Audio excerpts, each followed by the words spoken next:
right, Kyle, thank you so much for joining the show. Thank you, Scott. Thanks for having me, man. Absolutely. So this could be a great conversation. I'm excited because you're the first, multi-book author that I've had on the show, which I think is very interesting. And I think that a lot of what you have done will resonate a lot with the audience. So for those that don't know, you are in a Muay Thai promotional company, and you're also a very celebrated author with a handful of different books out there, which everyone will be able to get in the show notes. But I kind of want to take us back to kind of how you kind of got started with this. So you have a very interesting, you kind of have this author aspect, you have this Muay Thai aspect. How did these kind of start, and how did these end up, not maybe not converging, but how did these kind of mold your vision? Because we'll get into momentum, we'll get into discipline, consistency. How did that mold your thought process? I'd say early on, I'd say probably the end of my high school career, I started to realize that I had a deep passion for creative work, creating characters, creating stories, and really the outlet for that at the time was theater. I was writing throughout high school and middle school, but uh, theater, I stumbled on a whim. Like the theater teacher basically like flagged me down one day and was like, "Can you audition for this play?" And I was like, "Well, I'm on the football team, so I don't think it's gonna really so, work." so no, I can't. Yeah, and then he was like, "Well, just he's like, just come after practice one day and we'll see what we can do." So I just showed up to the audition after football practice, and sure enough, he put me in the play.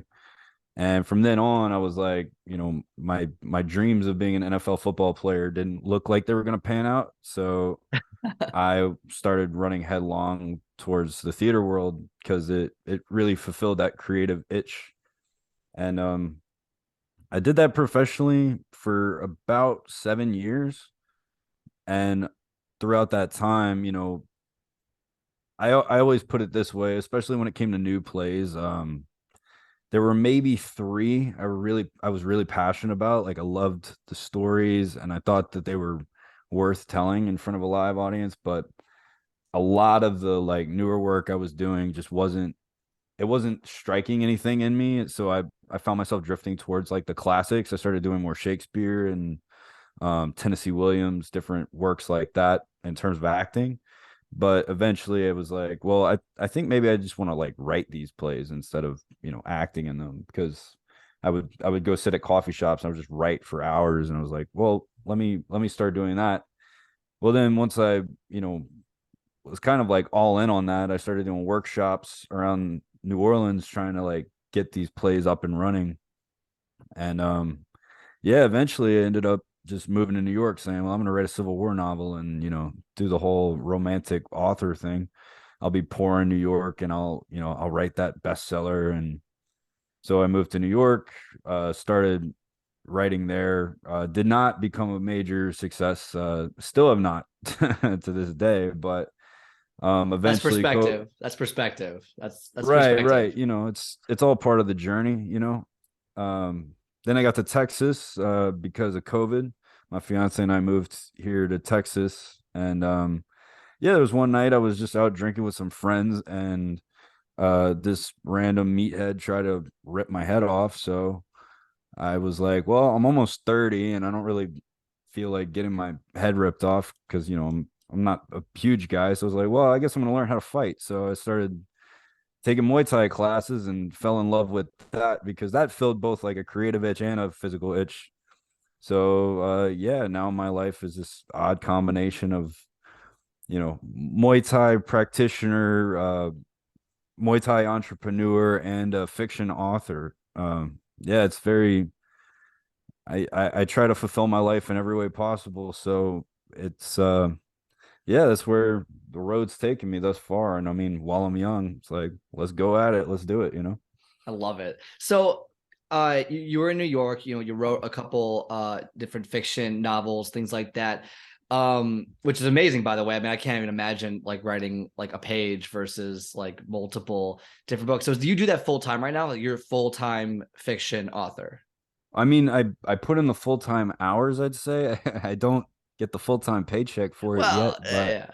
but yeah, I'd say I'm committed to it in the long term. So I spend I spend a set amount of time writing every day. I spend a set amount of time marketing myself, trying to get the book out there, trying to promote the book. But it's interesting too because you really have to value your time when, especially when you're doing multiple different things. You have to value every single moment. So Yeah.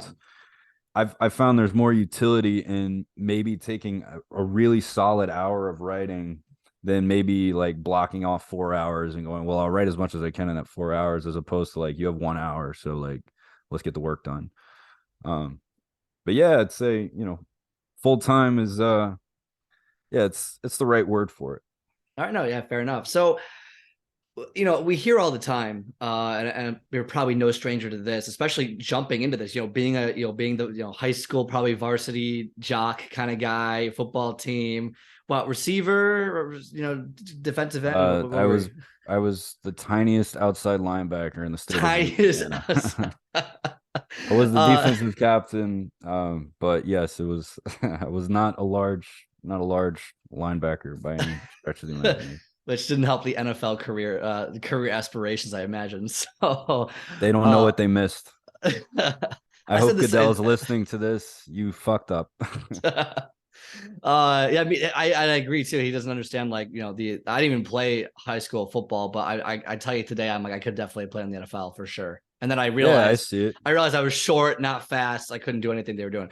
But so when it comes to basically going into something brand new, so you were not in this field at all. A teacher kind of, I wouldn't say took a chance on you, but kind of saw something in you to kind of almost mold your life to where you moved to New York, and started writing. So talk about, we always hear about the hungry artists. We always hear about writer's block and when things aren't going well. You hear about a lot of the struggles when it comes in that kind of that art field, whether it's painting, writing, whatever.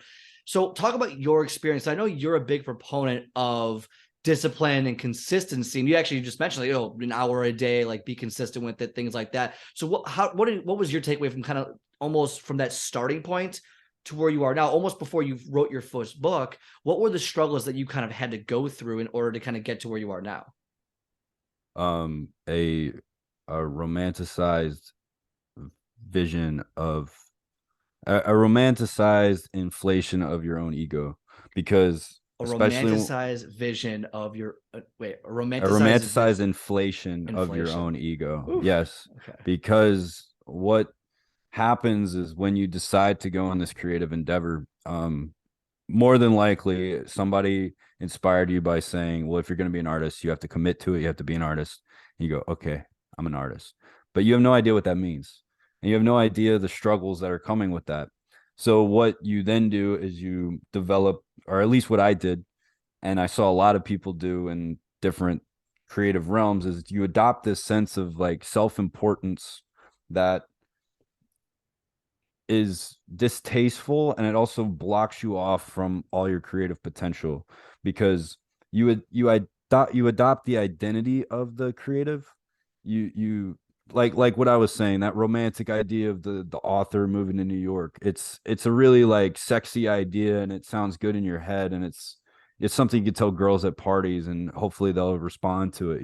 But the actual work of being an artist is some of the hardest. It's like some of the most difficult work you will ever do, because it requires you to face parts of yourself that you're not even conscious of yet. So once you start to understand that, and really the way that you do that is by like drilling away at this ego, just trying to understand, like, why do I not like myself as like who I am right now? Like, why am I not satisfied as this creative personality? And why am I not producing the work that I like want to produce? Once you start kind of realizing that, then you can reflect and you go, okay, well, it's something I'm doing, because it always comes back to you. The whole thing about creative work is that it's all already inside of you. You have to set yourself up in the right way to let it essentially like release itself, to become free. And the struggle of that is a momentous um it's a momentous hill to get over. And what I've discovered is the only way, like the only way you could possibly do it is by first adopting a discipline of every day I'm going to take time and I'm going to try to figure this out. Every day I'm going to even when it sucks, even when I'm not getting anything, even when you're just hitting a brick wall over and over and over again, there has to be this committed block of time and effort that is dedicated specifically to the creative work. And if you don't do that, I don't understand. I don't see how you could possibly take on the task of bringing down the ego without demanding, at least at the bare minimum, that of yourself. Because if you call yourself an artist, it's like the only thing that makes you an artist as opposed to the next person is how much time you commit to it. Um, at least that's just from a practical standpoint. Many other things go into being an artist, but if you don't even have the time commitment down, you can't really just call yourself an artist, Mm-hmm. because the struggle of like kind of unfolding the subconscious is it's just too much of a task. And if you don't understand what it takes to take that on, you're not going to continue. Something will come along that's easier and you will pick that, like, every time. It has to When be a commitment to discipline. that I mean, the lot. First off, thank you for sharing that. That's a lot there, and I think there's a lot of similarities that I kind of want to like dive into real quick. I want to hit the discipline part, but before that, you mentioned you had this romantic, passionate idea when you moved to New York. This is going to be it. This is my life's going to change. I feel like and maybe in different circumstances with different, everyone has their own goal, right? Yours was to move to New York and become, best-selling author. Some people it's, they want a promotion. Some people it's they want to get a girlfriend. Some people it's they want to lose 50 pounds, whatever that romantic idea is. And I think people have a lot of that. So I guess my question is, what do you do? Because a lot of people, and we found with their goals, is they stop at some point. That romantic perspective that they had of this is what it's going to be like, and I'm going to feel a certain way. When it doesn't happen, not everyone, I don't know the numbers or statistics, but a lot of people will just stop. It didn't work out the way I thought it was going to. It sucked. I was totally wrong. Maybe I moved back home with my parents. I spent all my money. Everyone thinks I'm a failure. This was horrible. I tried this, but whatever the reason is, they stopped doing it. You did not. You saw it. You're like, wow, this was not what I had anticipated. This was significantly more difficult than I thought, even on the onset. And then you kind of persevered through. You wrote your first book, or your novel, sorry. And so how do you go from that romantic idea of, okay, like this was gonna be like, to reality punches you in the face repeatedly, okay, and then you have that inflection point of, do I continue forward or do I not? When you get to that point, how do you make that decision to continue forward? And then we'll start with that. How do you make that decision to continue forward? Well, I mean, I've quit so many things, and I mean, quitting certain endeavors is necessary if you're going to find what you really want to do. The thing is, you have to make an effort to stay in tune to the part of yourself that is calling you to something. And I know that sounds like ethereal and maybe a bit like it's tapping into the divine, but I don't believe that you're gonna do something meaningful if you don't have this like kind of internal longing to do it. The drive. So like I quit acting in plays. I quit doing stand-up comedy.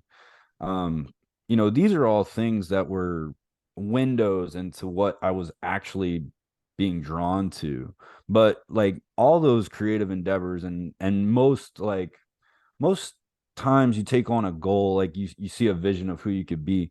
You take on this like romantic vision of like, who could I be if I did that? The thing is you have to be open-minded to really being honest with yourself and going like, does this actually like fill that gap in me? Like, does this actually like fulfill something within me. And like what I found with stand-up comedy was like I really liked doing stand-up comedy and I really liked writing stand-up comedy. I really liked performing stand-up comedy, but only when I was succeeding. If if I was killing the room, I was like, oh, I could do this forever. But the thing is, to be a stand-up comedian, you can't just kill the room every night. Like Mhm. you have to have those days where you're bombing and you're learning from your mistakes and you're being humbled. And I didn't enjoy that part of stand-up comedy. I do enjoy it with writing. Like people will tell you, like, especially when I'm going through the editing process of like getting a book like, polished up or a new draft going. There's nothing I crave more than like negative feedback from other people because it's one of the most difficult things to get in fiction. People do not want to tell you that your work is bad because they don't want to hurt your feelings, and it's a very intimate thing to get somebody to read something you've written. Whereas stand-up comedy, everybody will let you know if you suck immediately. And that's one of the more rewarding things is that it's instant gratification. I know I need to improve, or I know that I'm on the right track. The thing is when I get negative feedback from my fiction, it opens my mind. It doesn't shut me down. It doesn't like close out my personality. It actually makes me feel more like I'm finding the right path. Similar with Muay Thai. When I mess up with Muay Thai and I get corrected on something I'm doing wrong, it opens up my mind. And that's the things you have to tune into, especially when you're taking on something new. You're going to be humbled and you're going to be like nobody is a genius right off the bat. Like maybe people are more gifted, maybe people are more talented, but you're going to have that day where things are not going the way you want them to go. And the thing is, when you're learning from that, are you expanding as a person or are you closing up? Are you Mm. shelling up? And the best way to determine that is ask yourself why you're doing it. There's a great book by Simon Sinek, I think his name is, called Start with Why. Yeah. I recommend anybody starting anything new read that book because you will, if you ask yourself why when you're doing anything, your answer will determine whether you're going to keep doing that or not. Because if you ask yourself why and it doesn't just move you, it's going to feel stupid to keep doing it. Like that little word why, it is truly a magic word. And that guy Simon Sinek, if you want to plug his book or whatever, he's tapped into something that I think is like life changing. Yeah, and I've read that book too, and I do recommend the book. It is phenomenal. We're not sponsored by it in any way, shape, or form. So, but if you want No, to no, get it, sorry, I'm this. no, it's all good. I love what you said there. I mean, the reason why is so important, and that's where I think most people, when they go into situations that are basically the unknown, and you have this. Again, I use the word romantic as you did, but this romantic vision of what it's going to be like and what it's going to turn out to be, and what like even there's a story about I think it was John Krasinski from The Office, how he was like, I'm gonna go to Hollywood, I'm gonna be an actor. And he like, for 3 years didn't get anything. And he's calling his parents, like, I'm coming home, I failed, I suck, this is terrible. And then like a week later, he got his audition for The Office, and then the rest is history. So it's because he had a strong reason why. And I think he talks about this all the time. It's like I just kept going because I felt good to keep going. I think a lot of the times people are doing things that they might not necessarily resonate with. And if you don't have that kind of internal drive to want to achieve whatever the goal is, then that's where you turn back. So what you're saying is basically if you can identify the reasons why you want to do insert goal here, then no matter what happens, even if it's not what you planned, you will find a way to push through it. Is that kind of what I'm hearing you say? Yeah, and even in some regard, like you won't be able to live with yourself if you don't. At least not in an honest A way. If fulfilled way. if something is so if something is truly part of you, like if you feel like you can't live without doing something, you have to do it. Like, and I mean I wake up every day journaling. I wake up every day and I journal. And if I don't do that, I don't feel like the same person that I usually feel like. That's, because I like to know I started every day by writing. I started every day by writing. And that was, it's a simple thing. And it doesn't have to be, you don't have to write, War and Peace every morning or, a Robert Frost poem, but just commit to yourself. Like if you believe that this is what you're meant for, then believe it and like actually go for it. What would you tell someone who, I would say this, I would say the vast majority, at least in the US, of people do not go for their specific, that innate feeling that, it could be a job. It could be as simple as a job, right? They don't go for the dream job because, and for various reasons, and there's no judgment on this at all, but for stability, for income, providing it's not the right time, like this, stressors, whatever it is.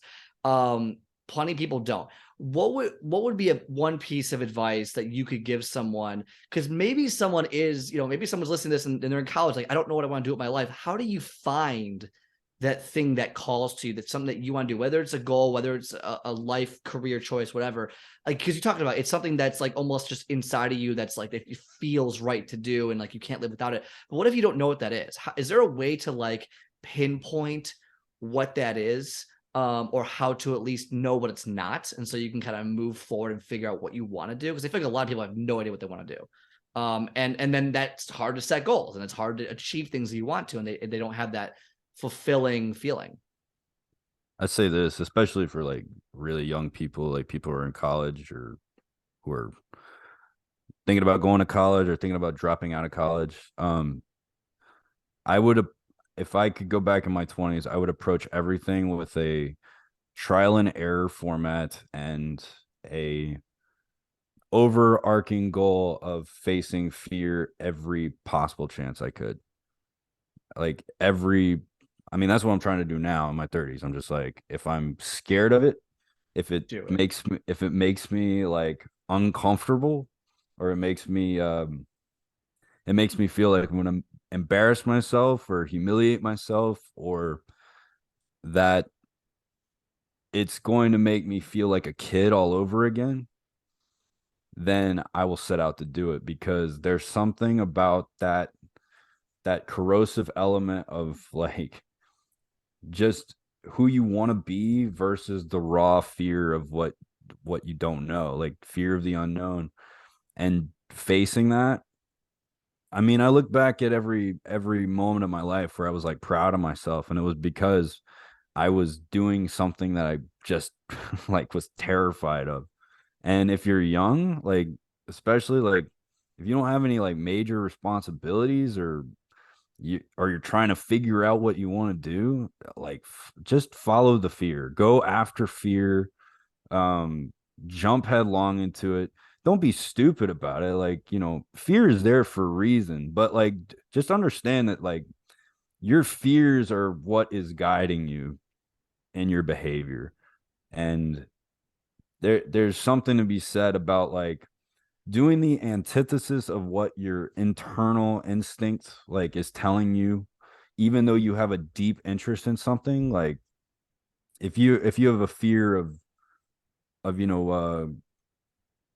go like stand-up comedy, if you want to do stand-up comedy but you're afraid of going on stage, you should like sit down, write a joke, and go to an open mic that night, and like and approach it as though like they'll say like it's just an open mic, don't care. Like, no, approach it as though like my life could change after this. Because the thing is, like, when you think about your life changing, don't romanticize it. Think of it like your mind is going to change, your spirit, like who you are as a person, is going to change. Outside, like external things, like I'm going to do stand up and be on the Tonight Show, it's like, no, who cares? It's like before today started, I had never been on stage and done stand up comedy, and now I'm a different person after doing it. So it's, and those moments, like those little moments, that's where you get momentum. The little moments of like, I'm facing this fear, and even if it's not going to go the way I planned, or even if I know I'm going to fail, like, because there will be those fears where it's like, oh, I'm going to make an ass of myself. Doing that, you're going to be a different person. You're going to approach your problems differently the next time you go up to do it. And that's, change is painful, like, but it's the only way to improve yourself. How do you get better if you don't change? I love that. I love the idea of like, basically, if something is fearful, if you fear something, go for it, versus, because we are, and I think you said something very like profound that I think people may have missed is that you basically run your life by fear. And those weren't the exact words you used, but very similar. And whether you attack the fear and go and do something like an open night comedy, or if you say, well, it's fearful, I'm not going to do it. Well, those are two different paths that you can follow. You can either follow the fear or almost overcome it, and it might lead you somewhere. And so I think that's a great piece of advice. Is kind of follow like what's uncomfortable and then do it. And that you don't even have to be in college. It could be anything. It could be, you could already be midway into your career. You could be, whatever it is. Like if something's uncomfortable, then try it out. I think that's a great way to get people kind of in this mode to change their life and achieve whatever whatever specific goal they want to achieve is. You mentioned earlier discipline, building a discipline routine. What does that mean? Discipline means, I mean, I've got this like For kind you, of yeah. abstract view of it, but discipline means the thing I know I should do, but everything about me saying don't do it. Oof. Um, like, I love that. and it, I don't always win. Like, the discipline doesn't always win. Like, and it's I've started to think of it as just like this constant back and forth with myself of, are you going to win today, or are you going to like surrender? Are you going to give up?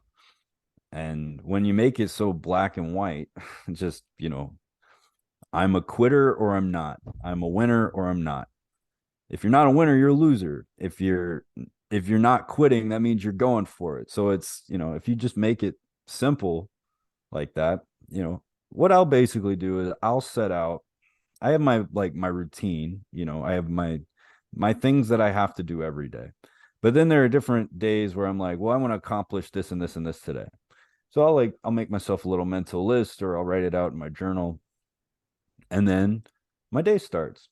And my whole goal of the day is to get everything on that list done. No matter what. That's the goal. And the thing is, it's never just the things on the list that's a part of my day, There's other shit. I got to do my dishes. I got to clean up cat piss. I got to do this. I got to do that. And it's like, things are just going to pop up, but it's, well, are you going to win today, or are you going to keep doing what you're doing? You're like, yeah, you had a rough day, but you wrote on your list that you want to take a cold shower. Yeah, it's cold outside, and like you trained really hard and you worked really hard today. You probably think you deserve a warm shower, but this morning you said you were going to take a cold one. Are you going to take a cold shower? Are you going to win? Or are you going to quit? And some days that warm shower, it feels real nice in the moment, but you get out of it and you're like, The regret sets in. yeah. And it's, Oof. start taking regret seriously. Don't bury it. Like, I know it sounds weird, like because it's gonna make your life worse once you start taking regret seriously. Um, I shouldn't say worse. I said it's gonna make your day less pleasant.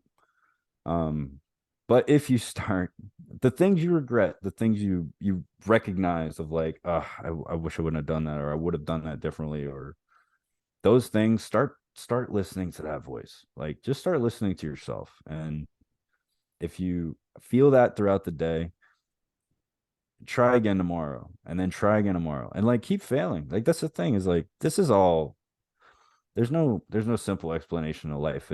But I'm starting to see all these things as tools to help build things. And what they really are is they're tools of the mind. It's like, I struggled with a lot in my 20s of being too hard on myself, like trying to reprimand myself for behavior that I didn't like that I was doing, or different things. And the thing is, that's not the right approach either. So I'm not suggesting people do that.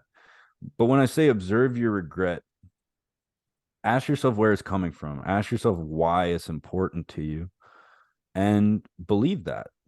There's the day that you start being honest with yourself and you start addressing that there are things about yourself that you're not fond of, which is a difficult thing to do, that's when things start to make a little more sense. And while externally things will get a little more unpleasant, I think mentally things get more pleasant. You start having some self-respect, and you start having some true genuine care for yourself, and you're a little lighter on your feet when you're talking, and you interact with people better.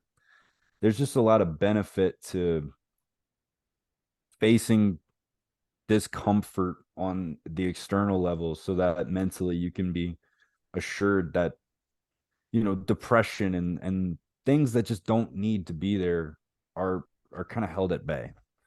I'm probably going off the rails here like big time, but It was great. No, I love it though. I think it gives us a good insight on the almost the goal process. So from what I'll summarize it for everyone kind of listening. From my understanding, is basically number one is first off, what do you want to do? And then why do you want to do it? Why do you want to do something? Because it's gotta be, we talk about this all the time. You gotta have a strong reason why, because the road is not going to be fun. It's not this romantic, amazing, happily ever after after the first week. It could take months, years, decades to achieve what you want to achieve, depending on whatever you're going for.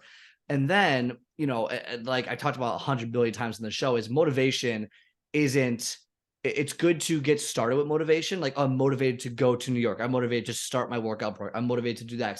But motivation is fleeting. Discipline, like you talked about, is something that you've built into your system that you're going to attempt to do, even though you don't want to do it. Do you want to wake up at 5 a.m. to go work out when 0 degrees in Chicago and you have to ice off your car? No. Do you want to take that cold shower after a terribly long day? No. Do you want to work out after work, after you had a horrible day, your kid's sick, all the? No. But discipline is what you build so that you do these. Now, you won't do it every time, but L, for loss, W for win, W, W, L, L, L, L, W. And then eventually those W's start to pile up as you build more and more routine, as you build more and more discipline over time. And that will basically change your life as you do more, as you put yourself out there in the war zone, more and more and more. It's going to change how you think. It's going to change how you feel. And you're going to appreciate what you're doing in life a lot differently and a lot better. I'll say this too, just to tail end off discipline. This is maybe a side that people don't think of, is that regret you feel when you slip up, when you have that little cupcake, when you have the warm shower, those things that feel nice in the moment, and then the regret comes later. I'll say this about discipline. The discipline can really suck, like while you're going, like it can genuinely like, it's not fun. No, it can genuinely make you go like, what the hell am I doing here? Like, why? This is terrible. But every night when you lay in bed at night, I guarantee you that thing that sucked so much in the moment, you're going to look back on as an achievement. And that is a 10 times more powerful feeling than yes, that instant satisfaction of like, eating the cupcake or whatever it is that's, just you can't get over. That, I put it this way. I was about to have hernia surgery. This was like 5-6 months back. And I asked my coach, I was like, will you just like murder me on pads the day before my surgery? I was just like literally try to kill me. And he said, yeah, okay, we'll do 6 rounds. And if you don't last all 6 rounds, I'm gonna make you pay for it. Like I'm gonna make you pay money for having me hold the pads for you. And I said, okay, well, he put me through like 6 rounds of absolute hell. And it even to the point where he tells me there's gonna be 6 rounds and there's a 1 minute break in between each round where the bell rings and you can catch your breath and do everything. So I'm ending round 5 where he has just gone through a string of like 30 kicks, 30 kicks, 30 kicks, each side, 30 kicks, 30 kicks, 30 kicks, 30 kicks. This for 3 minutes straight, where I just don't stop kicking. And I have this moment in my brain where like I'm having surgery tomorrow. My hernia is like bulging from like my body. I'm in a shit ton of pain. I'm out of breath. It is like the worst feeling in the fucking world. And then that break bell rings and he just goes, keep going. And he made me work through the entire break, like all the way through the break, that 1 minute of rest time into round 6. And still we never stopped. And truly like one of the most, because you just feel like you're flailing at that point. You don't feel like you're doing anything necessary, like anything of any type of technique or anything. It's all just fading away because you're completely breaking down. And then something happened where that moment struck where it's just like, I'm crazy, like I'm an insane person, but I asked for this. And I was like, as I'm doing it, I'm like, I asked for this shit. And I'm like, fuck me if I'm not gonna go for, like, I'm just gonna go. Cause like now it's like I didn't get my break. I already feel like I'm dying. Like if my heart shuts down right now, it's fine because I'm gonna be put under tomorrow and I could die anyway, like during surgery. It's just like all this is going through my head, and I just like I just go like 10 times harder. Whatever's left, I'm like empty the tank. I don't care. And and it felt like 30 seconds and that bell rang. That was another 2 solid minutes. And he was just like, Wow. my coach was looking at me like, you're done. Like, you're done. You can stop. And I couldn't believe it. Like, I was like staring at him like, what? Like, what are you talking about? And It's like getting your I, second wind. yeah, something hit. Something inside just shifted. And I remember like leaving the gym that day going like, well, if I don't make it in surgery tomorrow, like at least I did that. Like, like that was that's a good, like, honestly, I was like, if I'm gonna go out in the surgery tomorrow, like if some crazy shit happens where I don't wake up, at least that's what I decided to do on my last like full day, like, and I couldn't stop thinking about it all day. I was just like, these pad rounds were insane. I like called my mom. I was like, I changed my life today. I was like, it Why do you feel was like you changed your life on that though? Because I mean, for most people, they're listening, right? They're like, okay, well, you had a hard workout, right? You had a crazy workout, and you went for it. Why do you feel like that was you had such an emotional reaction to that specific, part? because I think up until that point, and I mean, I'd worked out hard before, but up until that point, I'd never pushed myself to a literal like breaking point. Because that's the thing is like you got it once you get to a place where you're like, here's a breaking point, and I can either choose to keep going through hell or I can quit. Because like the option was there to quit always. It's you can always quit. Um, that's the comfort of quitting is that you don't want to do it. I was playing Madden with my younger cousin this weekend during Christmas, and he's getting his ass kicked, and he quit. And I looked at him, I was like, "Really? That's it? You're just gonna walk away? You're gonna quit?" He's like, "Yeah." I'm like, "All right." It's always there, and it doesn't really even affect the other person. Quitting is a mental poison for you. It doesn't hurt anybody else. Quitting. It's not something that is going to be frowned upon really. Like, I mean, shoot, there's probably like parents who encourage their kids if you're uncomfortable, just stop, just don't do it, Well, but quitting's like the new norm. I mean, quitting is like, you teach kids, oh, don't quit, but like, I mean, adults quit all the time. You quit, and I mean, look at New Year's resolutioners. I mean, it's after like 2 weeks, most resolutioners have given up on their goal. They've already quit their goals. Within a month, it's like 90 or 85%. And then within 6 months, only like 5% have actually even continued on and on. I mean, so I mean, I think quitting is almost built in to a culture because it's almost frowned upon to have discipline to achieve something that's just different, that's dangerous, not dangerous, but like dangerous for you, like that you want to do. well, You dangerous too. Yeah, I mean, I'm to me, it's like I think that there is this emphasis in culture on safety and like danger danger being avoided at all costs. And the thing is like, yeah, I mean, you should avoid stupid dangers, but life is very dangerous. Like and you gotta I be don't able know. you gotta be able to take risk. You gotta be able to take risk if you want to get what you Yeah, want. And it's just simple. And regardless of what you're trying to do, if you are not willing to put yourself out there in a situation that might not be the most comfortable, you're probably not going to get the results that you want. And like you said earlier, discipline isn't fun. It sucks. And it's like, but if you train your mind to just, win, loss, and keep pushing forward like those 6 rounds and say, because you could have stopped at round 4, you could have stopped at round 5. People could stop on week 2, week 5, year 5. And if you don't stop, you're going to live with less regret. You're going to feel better and you're going to achieve significantly more. than you would have if you had thrown in the towel when it didn't go the way you thought it was supposed to, or you didn't feel quite right the way it was supposed, the way you thought you were going to feel. Right. And I'm not saying that you should never quit. Like Oh, there's I'm going to be like, situations, yeah.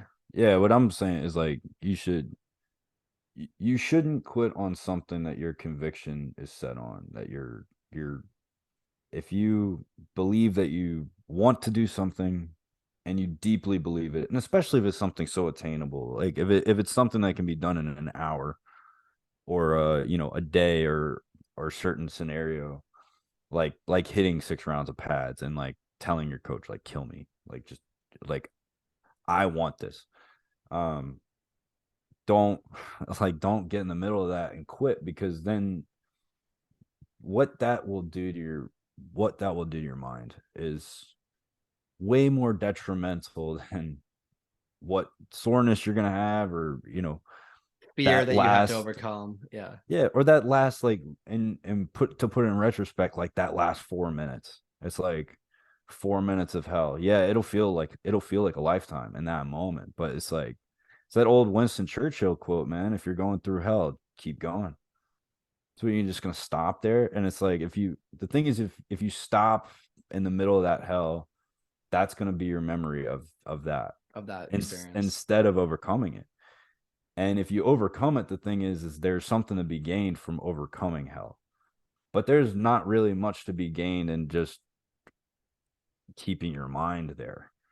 Like if you're in the midst of hell and you quit, and that's where your mindset of that memory stays, well, you're never gonna want to do it again. Like you're never gonna go up to your coach again and be like, give me 8 rounds of hell this time. I want to see if I can conquer that. Because you'd be like, well, next time maybe it'll be like, oh, well, just give me 4 rounds this time. And it's like No. at that point you're digressing. It's like, Mhm.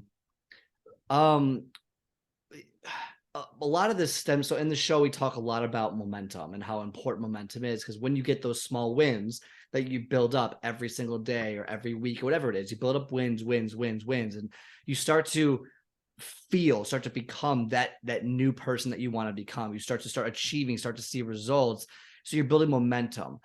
In your mind, because you started from nothing, right? You had never written, you were acting, you switched over. How do you build that momentum over time? And then like, how do you keep it? How do you keep the momentum going so that you can, because you might not see results for 6 months to a year to 2 years. And eventually it'll happen, if you keep doing it. But how do you build momentum? How do you keep it? how do I build momentum and how do I keep it? Well, there's there has to be a deep love for what you're doing. Like like I don't know how that word hasn't come up in this podcast yet, but love has to be big. And I'm not saying passion, because like there are days I'm not passionate about what I'm writing. Um, but every day I love the written word. Every day I love the written word. Um, so you should find something you love, and if you're losing momentum, you should ask yourself why you loved it in the first place. Um, and it takes a lot of self-reflection. And again, like self-reflection and honesty in that self-reflection. Like dishonest self-reflection is probably more detrimental than it is helpful, but honest self-reflection and addressing where the love for what you're doing comes from. Like, and that could be, it'd be from anything. I mean, it could be, part of what I love about writing is that it encompasses everything. It encompasses what I love about life. It encompasses pain. It encompasses, I just have, and I'm not even saying to a broader audience because that's yet to be proven, but to me, I can communicate my own pain, my own joy, my own suffering, my own achievement. I can communicate it to myself through writing. And that's powerful to me. That's something that makes it a worthy life aim for me. If all else, because there's, you have to really go to some dark places to kind of learn all this stuff. But if I were left for dead with nothing and I had a notebook and a pen, I'd probably be all right. Like, I feel that way. And that's I don't know if that's true. It's, it hasn't gotten that bad, but it's gotten close, like it's not, um if, if all my loved ones were gone, if, take the most bleak, painful thing you can ever imagine, it would be devastating. It would hurt. But if I had a notebook and I had a pen, I'll be able to figure out at least what I need to communicate to myself in that moment. It's gotten me out of every major issue I've ever faced. and I do want to touch on that, but what you said earlier, you write, you journal every single day, and obviously the love for word, all that. Do you have any, tips or any, more general ways that people can either, that can build discipline or build a habit for whatever their specific goal is? Have you taken up anything that's more general to help you, whether it's focusing, help you get daily motivation, whatever it is, to help you self-reflect, to help you find out what you love? Do you have any, sort of things, like, for example, like you could say meditation, because like that's something I've picked up that's really helped me with kind of, a bunch of things I'm working on. So are there any things like that that you have done to help you in your journey as you, became an author and beyond? Yeah, I'd say the most practical things are exercise, if not every day, almost. Eat eat well, eat real food. Every, like most meals. I mean, every now and then, have a gross meal or whatever, but like take care of yourself, sleep, and when you can't sleep, figure out why. Um, Pay attention to your dreams, like, and I mean the ones you have in your sleep. Like, if you have a weird dream, try to figure out what your subconscious is telling you. Try to figure that out. Like that, it's dreams are information. They're weird and they're kooky and they're, they don't always make sense, and maybe they're not even supposed to, but that's you trying to tell yourself something. And be honest.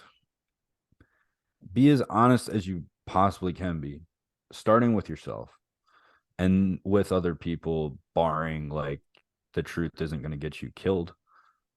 Or Well, yeah, I assuming you're mean, not in that like, situation, yeah. yeah, I mean, hopefully, but like, don't be afraid of what people think if you're telling the truth. Hmm. If you mean what you're saying, and like, no, you're gonna make mistakes. Like, you know, everybody's gonna make mistakes. Everyone's gonna say things they don't mean, but that doesn't mean they weren't honestly uh Trying to do something. Yeah. trying to converse exactly what they were thinking. Sometimes your thoughts are just wrong, and I probably give too much value to some of my thoughts. Like that's probably a flaw of mine. Well, actually, I But think I think it's a very fair point that we give a lot more value to our negative thoughts than our positive ones, because the negative thoughts are comforting in much of the way where our body wants us to stay in the status quo. So our negative thoughts actually outweigh our positive thoughts, and that's actually the real issue people have, is that they're so they I call it the red light example. If you're driving to work and there's 10 lights and you hit 6 red lights and 4 green lights, you're going to tell people is I hit every single red light. But in reality is, well, it was 60-40. I mean, it was 64. It's actually almost even. it's Why pretty are you, good. Yeah. why are you complaining? But we tend to really emphasize the negative thoughts, which that's how our body keeps us comfortable, versus the positive thoughts, which potentially are that's the discipline, that's building out your life, that's doing something that you fear, that's something your body doesn't want you to do. And so I think we're definitely whether it's innate or trained, to really emphasize those negative thoughts and to give a lot of power to them. And that's why I think a lot of people are stuck where they are, because they're afraid to go out of that comfort zone that the body has kind of created for them. I think too, the word you said was status quo, and just know when you start speaking the truth, it will not garner the attention that negative or untrue things will garner. Like gossip is popular. There's, Yeah. there's 500 publications dedicated to like either half truths or non-true things about random people in the world that you don't even know, and people buy it. There's the truth is generally not the popular opinion. It's generally gonna like upset some people. But again, it's like if you live with this mindset of like, well, I'm okay with facing fear, you'll get over the fear of upsetting people, because the truth is more important. The truth is that thing inside of you that's trying to come out, I think. And whether it be like true things you say or just the true manifestation of who you are, like what you are supposed to be or what you could become, that's all based in being honest with yourself. If you're a lawyer and you are a very good lawyer and you're making millions of dollars, but you hate your life, and there's this thing in the back of your mind going like, I want to open a flower shop, you should probably like listen to that. You know what I mean? And it sounds crazy, like, because it goes against the status quo. That guy's family is not going to like hearing that I'm going to give up my law partnership to go open a flower shop. But if that guy's supposed to open a flower shop because he's passionate about flowers and not passionate about the law, well, that guy owes it to himself to own a flower shop. To at least try, to at least experience it. Yeah. Yeah. I love that.